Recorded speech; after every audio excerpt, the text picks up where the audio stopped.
இன்னைக்கு என் சமையல் அறையில நம்ம முதல்ல பார்க்க போறது இந்த சாதம், உருளைக்கிழங்கு, பட்டாணி, புலாவ். அது எப்படி பண்றது அப்படின்னு பார்க்கறதுக்கு முன்னாடி அதுக்கு என்னென்ன தேவைன்னு பார்த்துட்டு வந்துடலாம்.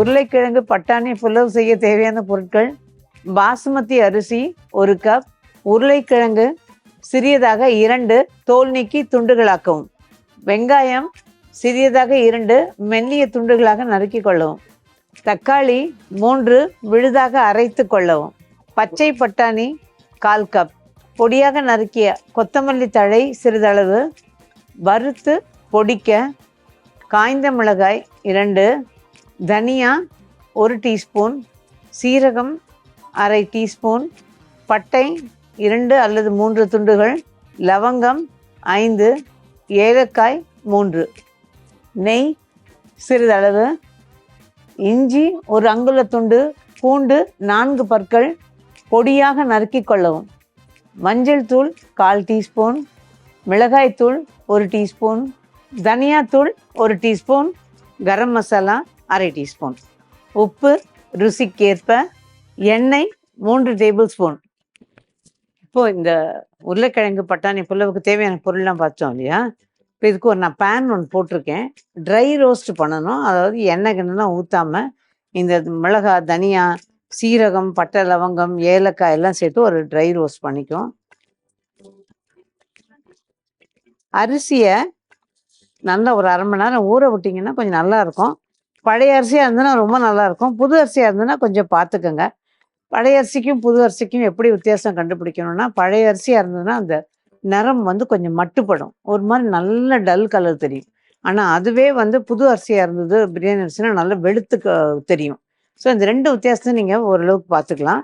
மற்றவங்களுக்கு அனுபவத்தில் இருக்கவங்களுக்கு நல்லாவே ஈஸியாக இருக்கும். ஸோ இது கொஞ்சம் நல்லா வறுத்துடணும்.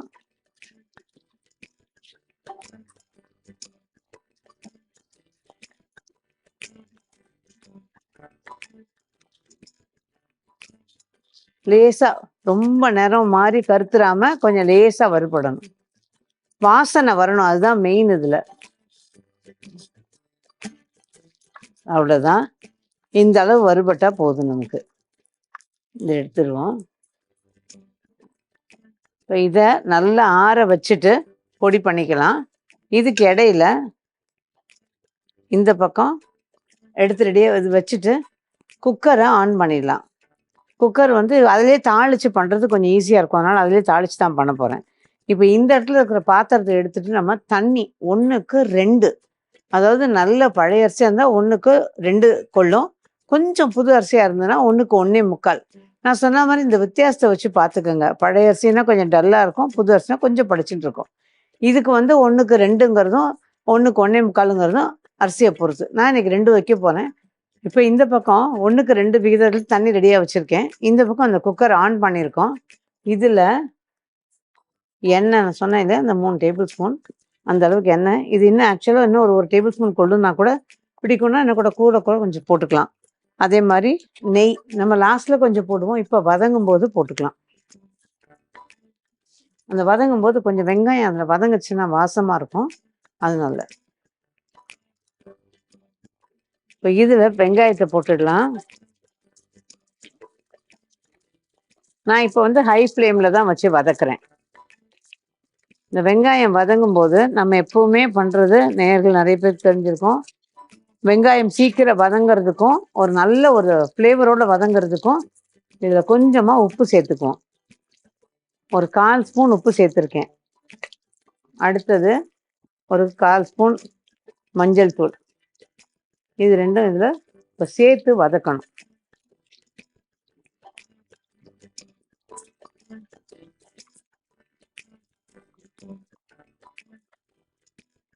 இந்த வெங்காயம் வதங்கும் போது கூடின மட்டும், வெங்காயம் இல்லை காய் எல்லாமே வதங்கும் போது கூடின மட்டும் இந்த குக்கர் மூடியே வச்சு இப்படி லேசாக மூடி திறந்து வதக்குங்க. என்ன காரணம்னா அந்த வாசம் உள்ளே இருந்துகிட்டே இருக்கும். அந்த ஃப்ளேவர் உள்ளே எல்லா பக்கம் போகாமல் கொஞ்சம் உள்ளே இருந்துகிட்டே இருக்கும். சில நேரங்களில் வேகமாக வதக்குவோம் கொள்ளுவோம், நம்மளால் சட்டன் இந்த மாதிரி மூடி பண்ண முடியாது. பட் மூடி பண்ணோம் அப்படின்னா இன்னும் கொஞ்சம் நல்லாயிருக்கும். இப்போ இது திறந்துட்டு திரும்பி ஒரு தடவை வதக்கிடலாம். அந்த வேர்த்து வடிகிற தண்ணி இதில் வடிகிறதுனால தவறு கிடையாது. இப்போ இதை வச்சுட்டு இப்போ இதில் ஓரளவுக்கு வதங்கி இருக்கு பாருங்க. இப்போ இதில் நம்ம எடுத்து வச்சிருக்க இஞ்சி பூண்டு பொடியை நறுக்கி வச்சிருக்கோம் பாருங்க. இந்த பொடியை நறுக்கி வச்சிருக்கிறது வாயில பட்டா பிடிக்கலைங்கிறவங்களுக்கு நீங்க அப்படி நச்சுட்டும் போட்டுக்கலாம், அல்ல அரைச்சி போட்டுக்கலாம். ஆனா இந்த அரைச்சி போட்டாலும் ஒரு வாசனை, நச்சு போட்டால் ஒரு வாசனை, நறுக்கி போட்டால் ஒரு வாசனை. பொருள் என்னவோ அதே இஞ்சி பூண்டு தான், ஆனா இது செய்யற விதத்துல ஒவ்வொன்றும் வாசனை மாறுபடும். இப்போ இதை கொஞ்சம் வதக்கிடுவோம். தண்ணி கொதிக்க ஆரம்பிக்குது, நான் தீயை குறைச்சிருக்கேன். இப்போ இன்னும் ஒரு நிமிஷம் இதை ஒரு 10-20 செகண்ட் வதக்கிட்டு அதுக்கப்புறமா நம்ம ஒவ்வொன்றா சேர்க்க ஆரம்பிக்கலாம். இப்போ நம்ம முதல்ல உருளைக்கிழங்கு சேர்த்துடலாம். அதில் இப்போ இந்த உருளைக்கிழங்கு சேர்க்கும் போது நான் தீயை கொஞ்சம் குறைச்சி வச்சிடுறேன். அதோட பட்டாணி, இப்போ கொஞ்சம் தீயை கூட்டிட்டு மெதுவாக அதில் வதக்கிடலாம். ஆக்சுவலாக கொஞ்சம் பழக்கப்பட்டவங்களா இருந்தீங்கன்னா அந்தந்த ஸ்டேஜில் உப்பு சேர்த்தோன்னா அந்த ருசியே வித்தியாசமாக இருக்கும். இப்போ நம்ம வந்து அந்த காய்க்கு தகுந்த மாதிரி உப்பு சேர்த்துட்டு அதுக்கப்புறம் வதக்கி அதுக்கப்புறமா நம்ம தக்காளி மசாலாலாம் சேர்த்துட்டு அதுக்கப்புறம் உப்பு சேர்த்தா நல்லாயிருக்கும். பட் பழக்கம் இல்லாதவங்களுக்கு அது கொஞ்சம் சில நேரங்களில் உப்பு கூடி போயிடும். அதனால பார்த்து சேர்த்துக்கோங்க. நான் கொஞ்சமாக உப்பு இப்போ சேர்க்குறேன் இந்த காய்கறிக்கு மட்டும். ஸ்டேஜ் பை ஸ்டேஜாக உப்பு சேர்த்தா அந்த டேஸ்டே ரொம்ப வித்தியாசப்படும். இப்போ தீயை குறைச்சி வச்சுட்டு இப்போ வந்து ஒரு 30-40 செகண்ட் அதை மூடி வச்சு வதக்கலாம். இந்த மாதிரி ஒரு 2 தடவை மூடியை திறந்து நம்ம வதக்கிடுவோம். அதுக்கப்புறமா நம்ம மற்றதெல்லாம் சேர்க்கலாம். இப்போ ஒரு 40 செகண்ட் வரைக்கும் விட்டுட்டு இது ஒரு நிமிஷம் போனாலும் தப்பு இல்லை. பட் ரொம்ப விட்டுட்டிங்கன்னு வச்சுக்கோங்க, அடி பிடிக்க ஆரம்பிச்சிடும். அதனால் பார்த்துட்டு எடுத்துக்கலாம். இப்போ நான் அதை ஓப்பன் பண்ணியிருக்கேன். இப்போ ஒரு தடவை நல்லா பெரட்டி விட்டுட்டு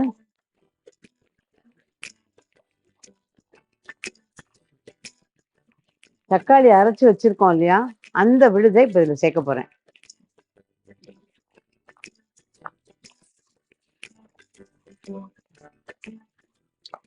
அதோட மிளகாய்த்தூள், இது காரம் மட்டும் அவரோட வீட்டில் எப்படி சாப்பிடுவீங்களோ அதுக்கேற்ற மாதிரி நான் 1 ஸ்பூன் சொல்லியிருக்கேன். உங்களுக்கு வந்து 1 ஸ்பூன் போட்டால் போதும் அப்படின்னா போட்டுருங்க, இல்லை குறைக்கணும்னா குறைச்சிக்கலாம். தனியாத்தூள்,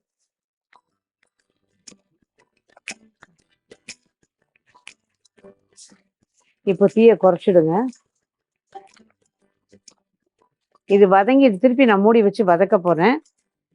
இதுக்கு இடையில நம்ம வந்து வறுத்து வச்சிருக்கோம் இல்லையா பொடிக்கான பொருள்லாம், அதை நல்லா பொடி பண்ணி வச்சுட்டு எடுத்துட்டு வந்துடுவோம். இப்போ இந்த வறுத்த சாமான்லாம் பொடி பண்ணி கொண்டு வந்தாச்சு, ரெடியாக வச்சுருக்கோம். இப்போ இதுவும் 2 தடவை திறந்து நல்லா வதக்கிட்டேன். இப்போ இதில் இந்த வறுத்த பொடியை சேர்த்துடலாம். அதோட கொத்தமல்லி லாஸ்ட்டில் தூவறதுக்கு கொஞ்சம் வச்சுக்கலாம். பட் இதோட சேர்த்து வதக்குனீங்கன்னா நல்லா இருக்கும்.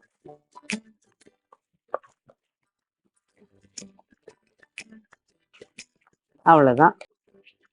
இது வதக்கியாச்சு. அது ஏற்கனவே வறுத்தது தான், அதனால உங்களுக்கு ரொம்ப நேரம் வதக்கணுங்கிறது கிடையாது. கொஞ்சம் வதக்கினா போதும், அவ்வளோதான். இப்போ இது ரெடியாக இருக்கு. தண்ணி அளந்து வச்சது கொதிச்சிட்டு இருக்கு. இதை இப்போ இதில் ஊற்றிடலாம்.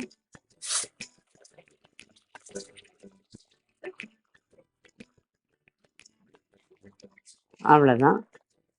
இப்போ இதுலேயும் நல்லா கொதிக்குது.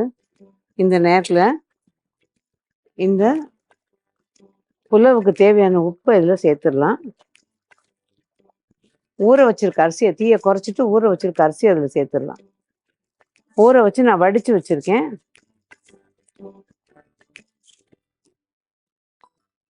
இப்போ தீயை கூட்டிட்டு நல்லா ஒரு 2 நிமிஷம் கிளறி விடணும்.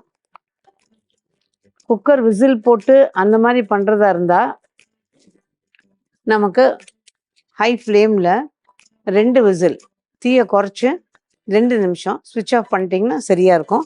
இப்போ நம்ம அந்த மாதிரி யூஸ்வலாக நம்ம என்ன பண்ணுவோம், இதை நல்லா தண்ணி சுற்றி வந்த உடனே தீயை குறைச்சி 10-12 நிமிஷம் விட்டுட்டு அதுக்கப்புறமா ஸ்விட்ச் ஆஃப் பண்ணிட்டு வெயிட்டு போடுவோம். பட் இன்றைக்கி குக்கரில், ஏன்னா நிறைய பேர் அதை கேட்குறீங்க, குக்கரில் வந்து நார்மலாக பண்ணுற மெத்தடை சொல்லுங்கன்னு.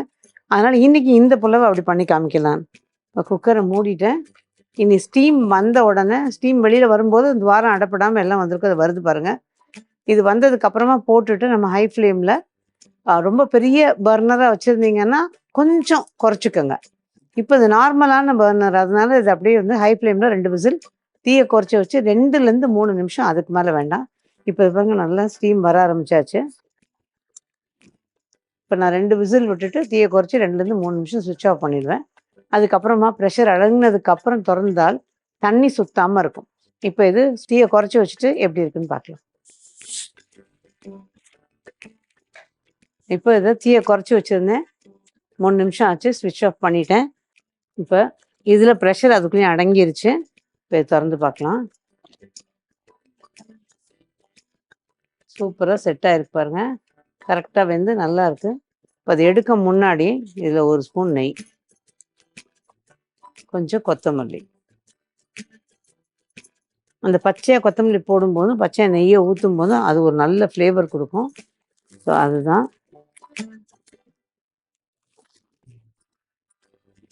கரெக்டாக இருக்கு பாருங்க அந்த தண்ணியோட அளவு. அதே சமயம் இந்த மாதிரி கரெக்டாக நீங்கள் அந்த டைம் படி, அதாவது 3 விசில் 2 விசில் வந்து நம்ம தீயை குறைச்சி அந்த 3 நிமிஷம்னு வச்சு எடுக்கும்போது அடியும் பிடிக்கிறது இல்லை, கரெக்டாக இருக்குது. தண்ணி மட்டும் நான் ஆக்சுவலாக சொல்லுவேன், எவ்வளோ பெரிய அளவில் ஒரு பெரிய விருந்து வைக்கிறோம், நல்லா 4 கிலோ 5 கிலோ இந்த மாதிரியோ பிரியாணியோ எது பண்ணாலும் ஏதாவது ஒரு பாத்திரத்தில் அந்த அரிசி ஃபுல்லாக கொட்டிக்கிங்க. அந்த அரிசி எவ்வளோ இருக்கோ அந்த அரிசி மாதிரி 2 மடங்கு தண்ணி. ஸோ நம்ம அந்த பாத்திரத்தில் கொட்டும்போது உங்களுக்கு கரெக்டாக இருக்கும். நான் எவ்வளோ பெரிய விருந்து வச்சு அது மாதிரி பண்ணும்போதும் அந்த அளவு அப்படிங்கிறத அளந்து பண்ணும்போது உங்களுக்கு தப்பே வராது அதில். ஸோ தம் போடுறது எல்லாமே அதனால் பாத்திரத்தில் கொட்டி அதை அளந்துக்கோங்க. இப்போ இது ரெடி ஆயாச்சு, நம்ம அள்ள வேண்டியது தான். இப்போ இதை ஒரு பிளேட்டிங்க்கு அள்ளிடலாம்.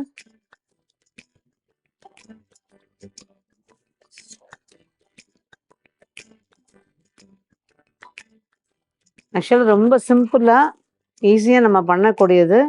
பேக் பண்ணுறதுக்கு குழந்தைங்களுக்கோ ஆஃபீஸ்க்கோ நல்லாயிருக்கும். சைட் டிஷ்ஷுன்னு ஒரு சும்மா ஏதாவது ஒரு ரைத்தா மாதிரி பண்ணிக்கிட்டாலும் சரி, இல்லது ஒரு சிப்ஸு அப்பளம் அந்த மாதிரி வச்சுக்கிட்டாலும் சரி நல்லாயிருக்கும்.